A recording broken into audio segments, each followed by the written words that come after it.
Just start out, make a triangle, turn the triangle into a tetrahedron, and then just build off it and build off it. So it's a really kind of incremental, organic process.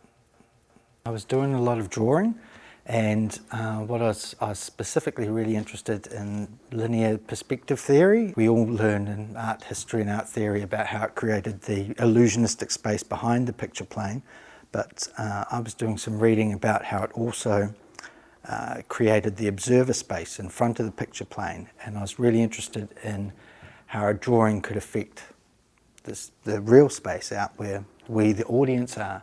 It was just two-dimensional drawing, and it just wasn't. It was very clearly failing to do what I wanted it to do, and they were getting so complex. It got to the point where I thought, it'd be easier just to make these things. Then I found a way of doing it, and the whole thing just kind of exploded.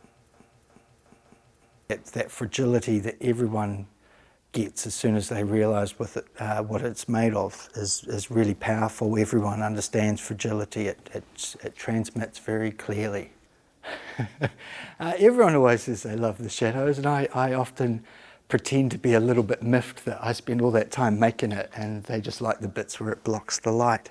But the shadows do quite a lot of the work, and I do like the way right at the back of the work it kind of confuses it up. And one of the things, especially about this work, and we've been lucky enough to show it with quite long sort of sight lines coming into it, and I really like the way, from way down the other end of the gallery, you'd think it was flat, you'd think it really was just a two-dimensional wall drawing, and the way it kind of, you reach a stage approaching it where it kind of parallaxes into 3D, and I think the shadows really help that kind of confusion about exactly where it is and where it's stopping.